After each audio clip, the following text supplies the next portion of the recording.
Bom dia a todos, amados irmãos, a graça e a paz.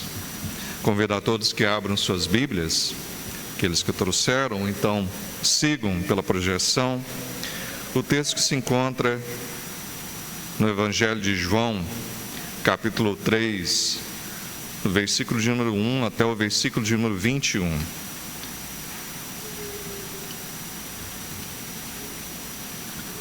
Evangelho de João, capítulo 3, verso de número 1 ao verso de número 21.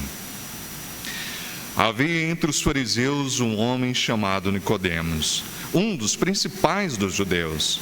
Este, de noite, foi ter com Jesus e lhe disse: Rabi, sabemos que és mestre, vindo da parte de Deus, porque ninguém pode fazer esses sinais que tu fazes, se Deus não estiver com ele. A isto respondeu Jesus: em verdade te digo, que se alguém não nascer de novo, não pode ver o reino de Deus. Perguntou-lhe Nicodemos: como pode um homem nascer sendo velho? Pode, porventura, voltar ao ventre materno e nascer segunda vez? Respondeu Jesus: em verdade te digo, quem não nascer da água e do Espírito não pode entrar no reino de Deus. O que é nascido da carne é carne, e o que é nascido do Espírito é Espírito. Não te admires de eu te dizer: importa-vos nascer de novo. O vento sopra onde quer, ouves a sua voz, mas não sabes de onde vem, nem para onde vai. Assim é todo o que é nascido do Espírito. Então lhe perguntou Nicodemos: como pode suceder isso? Acudiu Jesus: tu és mestre em Israel e não compreendes essas coisas? Em verdade te digo, que nós dizemos o que sabemos e testificamos o que temos visto. Contudo, não aceitais o nosso testemunho. Se, tratando de coisas terrenas, não me crendes, como crereis se vos falar das celestiais? Ora, ninguém subiu ao céu senão aquele que de lá desceu, a saber, o Filho do homem que está no céu. E do modo porque Moisés levantou a serpente no deserto, assim importa que o Filho do homem seja levantado, para que todo que nele crê tenha a vida eterna. Porque Deus amou o mundo de tal maneira que deu o seu Filho unigênito, para que todo que nele crê não pereça, mas tenha a vida eterna. Porquanto Deus enviou seu Filho ao mundo, não para que julgasse o mundo, mas para que o mundo fosse salvo por ele. Quem nele crê não é julgado. O que não crê já está julgado, porquanto não crê no nome do unigênito Filho de Deus. O julgamento é este: que a luz veio ao mundo, e os homens amaram mais as trevas do que a luz, porque as obras eram más. Pois todo aquele que pratica o mal aborrece a luz, e não se chega para a luz, a fim de não serem arguidas as suas obras. Quem pratica a verdade aproxima-se da luz, a fim de que as suas obras sejam manifestas, porque feitas em Deus. Amém. Senhor, mais uma vez te rogamos, ilumina as nossas mentes, quebranta os nossos corações, ajuda-nos, ó Senhor, a compreender a Tua palavra que será exposta. Que, mais uma vez, ó Pai, cresçamos, sejamos acrescidos desse alimento que vem alimentar as nossas almas. Faz, ó Pai, a Tua vontade, através, ó Pai, do Teu servo, apesar, ó Pai, das limitações. Ainda assim, fala, Senhor. O Teu povo está aquietado, está atento. Fala mais uma vez, Senhor. Assim nós o pedimos. Em nome de Jesus Cristo. Amém. Conhecido autor de diversos livros, tanto para adultos, como também para infantos juvenis, o autor C.S. Lewis é um cristão, um apologeta, conhecido como apologeta, uma pessoa que defendeu a fé cristã.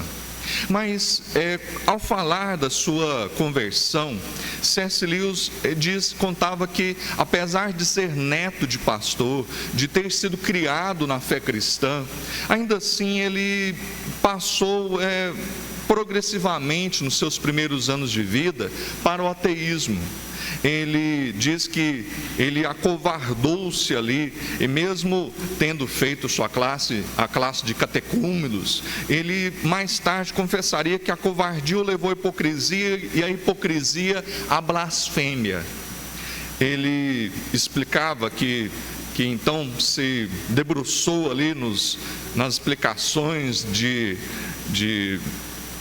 Freud, né, para que justificasse o seu ateísmo, mas tudo aquilo ele buscava alguma coisa para livrar daquele incômodo, a saber, alguém em particular que estava sempre ali tocando em seu coração, que era o Senhor nosso Deus.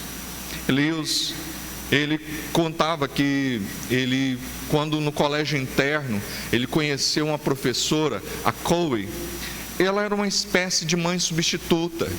A professora Coe, ainda que não fosse uma pessoa que não cresce em Deus, ela tinha uma fé instável, ela ficava de culto em culto, indo para um lado e para o outro, e ela começava a compartilhar com Lewis ali seus questionamentos, suas dúvidas, e isso ainda abateu mais ainda a fé frágil de C.S. Lewis, quando ele era ainda jovem.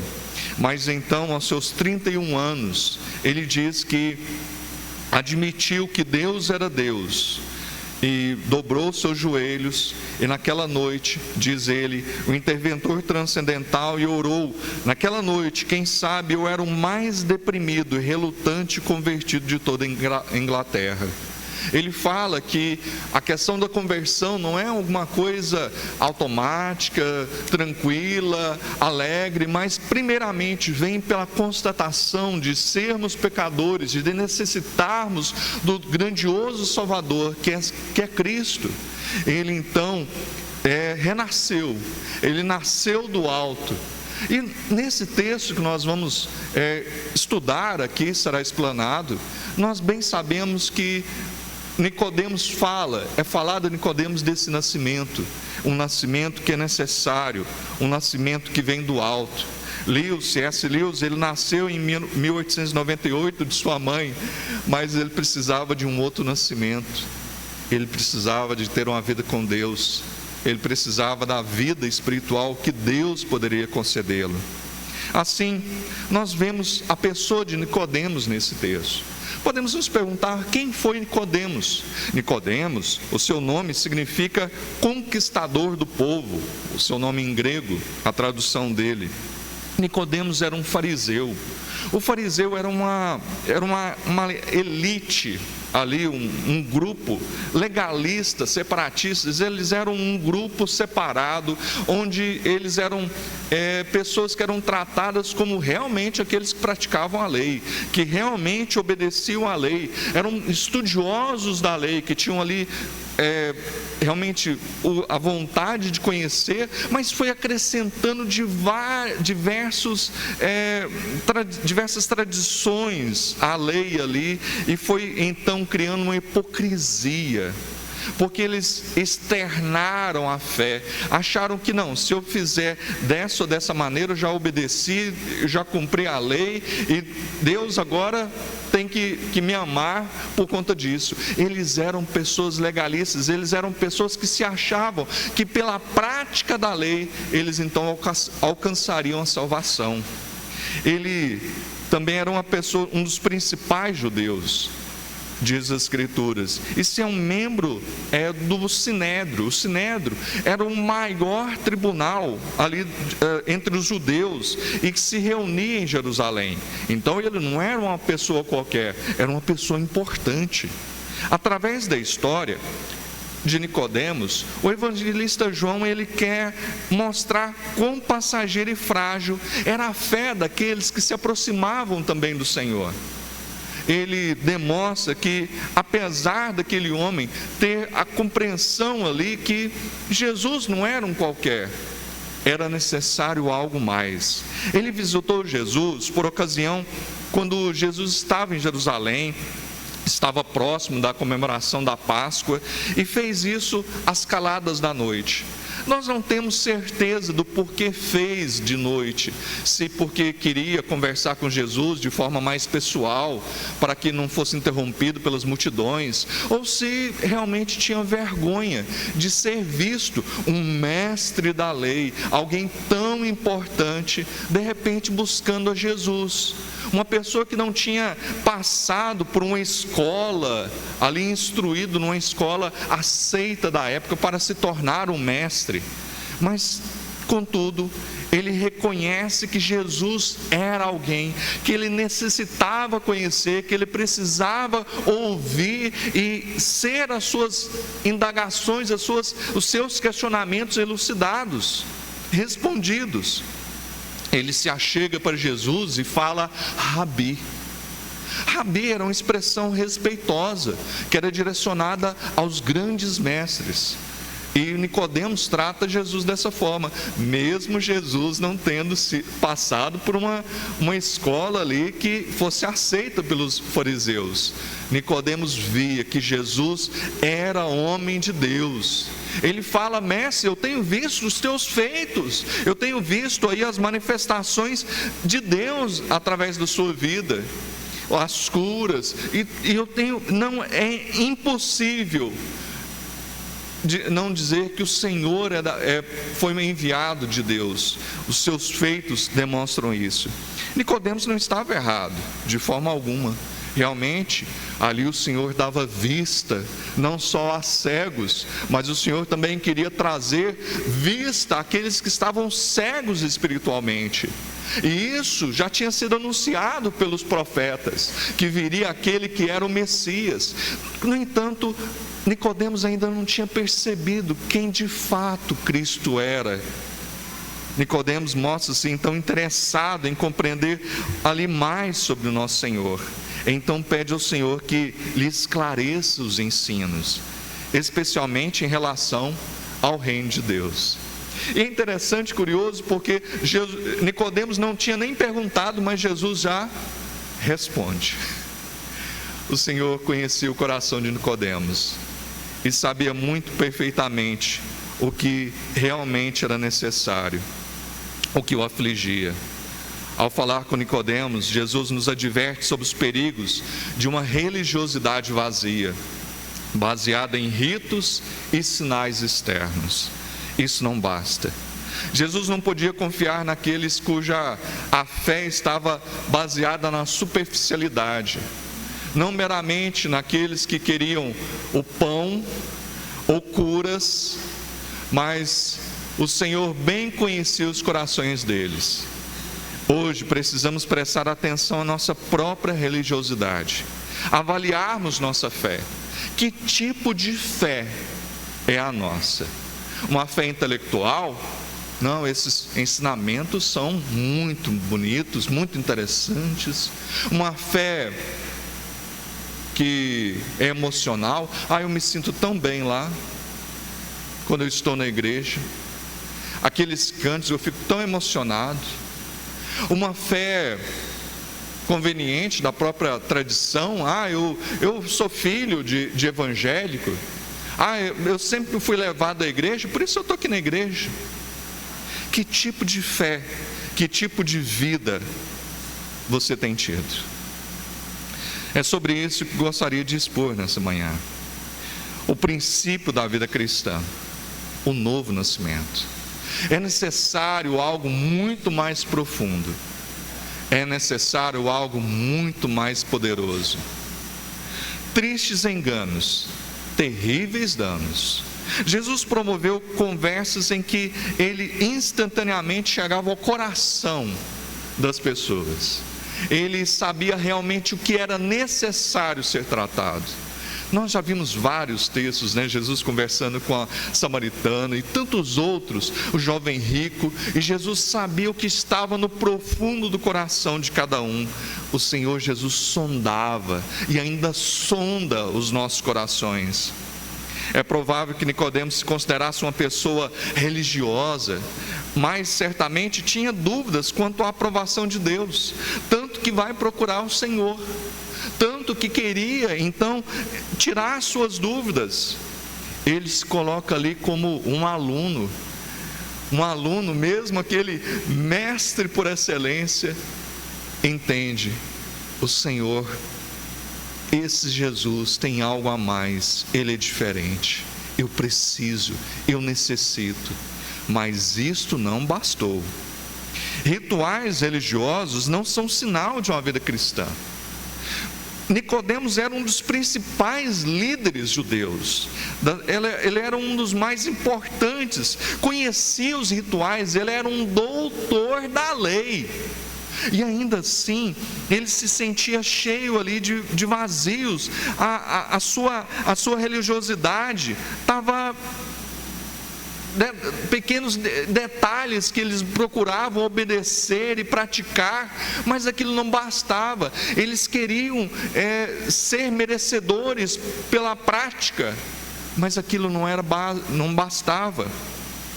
Conta-se que alguns deles chegaram a afirmar que uma mulher não poderia olhar no sábado para o espelho. Não, a mulher não pode olhar durante os sábados no espelho, porque pode ser que ela olhe para o espelho, veja algum fio de cabelo branco e queira arrancá-lo. E se ela arrancar aquele fio de cabelo branco no sábado, ela estará trabalhando, então estará pecando. Olha só o cúmulo, o exagero deles. Não poderia nem arrancar um fio de cabelo no sábado, fio de cabelo branco, porque estaria trabalhando, e isso é pecado. O sábado é dia de descanso. Eles eram extremistas. Nicodemos era assim. Ele, no entanto, não entendia o discurso de Jesus sobre a vida cristã, por conta dessa sua obediência externa à lei. Não entendia a necessidade de arrependimento, para não falar de toda a sua vida purificada. Ele pensava: não, mas eu já tenho feito os rituais de purificação, eu já tenho realizado as práticas, obedecido à lei, o que eu preciso mais? Como assim purificar? Como assim obedecer arrependimento? Apesar de Nicodemos ter uma instrução muito boa da Bíblia, ter decorado grande parte dela, ali o Antigo Testamento, provavelmente ele tinha em sua mente gravado de forma firme, mas ele era incapaz de perceber as questões espirituais que o Senhor estava ali lhe ensinando. Como Nicodemos, muitos hoje ainda estão enganados. Já assimilaram os rituais, já sabem falar paz do Senhor, já tem uma vestimenta esteticamente aceitável, sabem como se portar ali durante os cultos, sabem o tom das músicas, cantam muito bem, conhecem a essência do Evangelho, mas necessitam de algo mais. Conhecer a Bíblia não é sinal de vida cristã. Nicodemos conhecia a Bíblia, aliás, como afirma Jesus, era mestre em Israel. Com certeza tinha, sim, decorado boa parte, mas não basta. Não basta conhecer a Bíblia. Até o Satanás conhece. Isso não basta.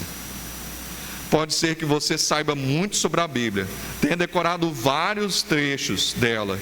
No entanto, apenas gravar em sua mente textos bíblicos não basta. Ela tem que transformar sua vida.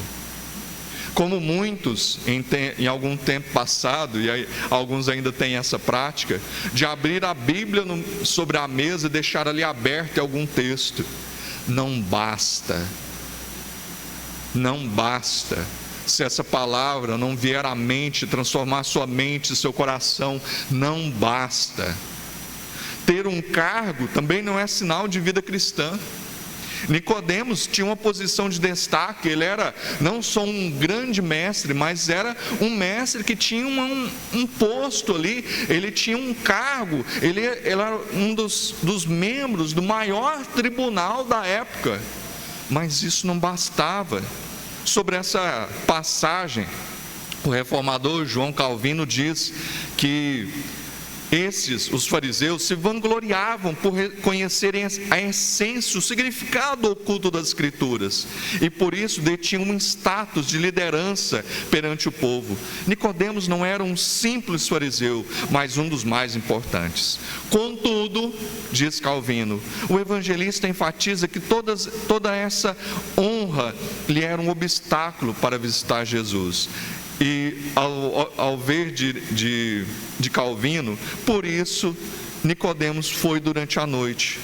Afinal, sua reputação poderia ser arruinada se soubessem que um mestre dentre os mestres se humilhou perante um aluno. Se humilhou ali perante um mestre não reconhecido como um aluno. Um mestre se humilhar, querer aprender, como poderia isso? Mas qual é o princípio da vida cristã? Qual é o princípio da vida então? Jesus diz que é um novo nascimento. É necessário esse novo nascimento, e não é voltar ali para o ventre materno, e nós não sabemos em que língua ali estava sendo ocorrendo aquela conversa, se no grego, se no hebraico, e alguns acreditam que se fosse no grego, talvez foi por isso o equívoco ali de Nicodemos, porque tanto dá o entendimento de nascer do alto, quanto nascer novamente. Seja lá a explicação, Nicodemos necessitava compreender sim, necessitava compreender que haveria de ter essa necessidade de nascer de Deus, de nascer do alto. E quando é que Deus implanta então essa nova vida naqueles que Ele chama, Ele regenera, Ele traz essa nova vida, Ele muda completamente a disposição das almas daquele Ele escolhe, daquele faz nascer do alto sim. E Jesus fala: Nicodemos, é necessário que ocorra isso com você. Ezequiel já tinha falado sobre isso: aspergirei água pura sobre vós e ficareis purificados. Era necessário a purificação. Porei dentro de vós espírito novo. Ezequiel 36, 25. E no 27 diz: porei dentro de vós o meu espírito. Era necessário uma purificação, sim, por aquele que seria levantado, que seria crucificado, que seria morto, e que todos deveriam olhar para Ele e crer nele. Assim, ao Senhor Jesus fala: Nicodemos, assim como no Antigo Testamento, Moisés, quando o povo foi afligido ali pelas serpentes, e o Senhor mandou: faça uma serpente de bronze, e todo aquele que olhasse para ela seria curado, não morreria. Também todo aquele que olhar para Cristo e confiar em Cristo, crer em Cristo, não morrerá. Era necessário que Nicodemos compreendesse tudo isso. Todo homem tem dois nascimentos: um do céu, outro da terra, um do corpo, outro do Senhor. Sem o primeiro não pode desfrutar desse mundo, mas sem o segundo não pode desfrutar da vida com Deus, não pode desfrutar do céu. Se nós não nascermos de Deus, se nós não tivermos uma vida nova em Cristo, nós não entraremos no céu. Não adianta conhecer a Bíblia, recitá-la, ter gravado em sua mente de cor e salteado. Não adianta ter práticas vazias, se você não for movido por uma vida nova, uma vida de amor, uma vida de gratidão. Jesus diz para Nicodemos: enquanto lhe faltar a coisa mais importante no reino de Deus, não creio que você realmente me conheça como mestre, pois seu primeiro passo no reino de Deus é converter-se em um novo homem. Não adianta, Nicodemos, não adianta se temos aqui alguém que ainda não fez isso, não adianta. Como cristãos, temos que avaliar como é a nossa vida cristã, cheia de ritos, de compromissos, de conhecimento, mas sem o amor genuíno de Deus. Já nasceu de novo? Você já nasceu de novo? Sua velha natureza já foi sepultada. Se alguém está em Cristo, diz o apóstolo Paulo, é nova criatura. Sem o novo nascimento, ninguém pode herdar o reino de Deus, diz o nosso Senhor Jesus. Por mais importante ou sábio, ninguém pode então herdar o céu. O que o novo nascimento produz em nós? O Senhor pega e fala para Nicodemos: Nicodemos, olha, você mesmo sem entender, você vê aí o vento batendo, e você sente o vento batendo em você, você sabe que o vento está vindo de algum lugar e indo para algum lugar, mas você não compreende nem o vento, nem uma coisa física, você não tem entendimento, e você está querendo compreender profundamente a salvação. Creia, mesmo que a gente não compreenda perfeitamente como acontece, nós temos que crer no Senhor, rogar ao Senhor que converta o nosso coração, nosso duro coração. Aqueles que ainda não fizeram, que tire o coração de pedra e coloque um coração de carne. Deus nos chama e implanta em nós uma nova vida, que nos capacita a responder de forma positiva ao seu chamado, com fé. Lembrando mais uma vez de C.S. Lewis, para ele a fé não começa pelo conforto, mas pelo pavor. Pavor pela consciência dos pecados, da tristeza causada pelos pecados, confissão e abandono dos pecados, arrependimento. Toda conversão verdadeira é marcada pelo arrependimento genuíno e a certeza de que Deus pode e perdoa o pecado, e então nos concede, nos mostra esse amor genuíno, um amor que não é pelas nossas obras. Deus nos amou não porque nós éramos muito bons, Deus nos amou não porque nós cantávamos bem, corríamos bem, tínhamos sangue azul. Não, Deus nos amou porque quis. Ele foi movido pela sua livre vontade e nos amou, escolheu e amou o mundo não todos, mas todo aquele que nele crê. Esse mundo aqui, não só ali eram os judeus, não só aos americanos, aos brasileiros, mas a todos os povos, a todos aqueles que aceitam ao Senhor Jesus como Senhor de suas vidas. O amor de Deus então pode ser derramado sobre suas vidas. O Senhor assim o faz. Uma vez que temos fé, o Espírito opera em nossas vidas, nos livrando da poluição do pecado, renovando nossa natureza inteira, nos habilitando a confiar e viver para a glória dEle. E assim vivemos uma vida de santidade, uma vida que a cada dia somos moldados, trabalhados, aperfeiçoados mediante a graça do Senhor. J.C. Ryle, o pastor J.C. Ryle, já falecido, disse que por mais que existam mistérios em relação ao vento e sua presença, poder ser notada pelo som que produz e por seus efeitos, por mais admirável e incompreensível que seja a obra do Espírito, ela pode ser vista e notada. Como pode ser notada a vida, a nova vida, esse novo nascimento? Diz J.C. Ryle, e ele aponta para o que o apóstolo João mesmo fala em suas cartas. Quais são as marcas? Crer em Cristo, não viver na prática do pecado, praticar a justiça, amar os irmãos, vencer o mundo e saber que Cristo o guarda do maligno. São evidências. Concluindo, tanto C.S. Lewis quanto Nicodemos eram tidos como mestres, eram tidos como pessoas importantes e extremamente inteligentes no seu tempo. Um sem nenhuma religiosidade, outro envolto ali, imerso em rituais vãos, embora necessitando de um novo nascimento. Ambos necessitavam desse novo nascimento. Nicodemos, posteriormente, defendeu-se, posicionou-se firmemente perante todos. Ele publicamente, diante de todos aqueles outros membros daquele grandioso ali sinédrio, grandioso tribunal, ele pega e defende a Cristo.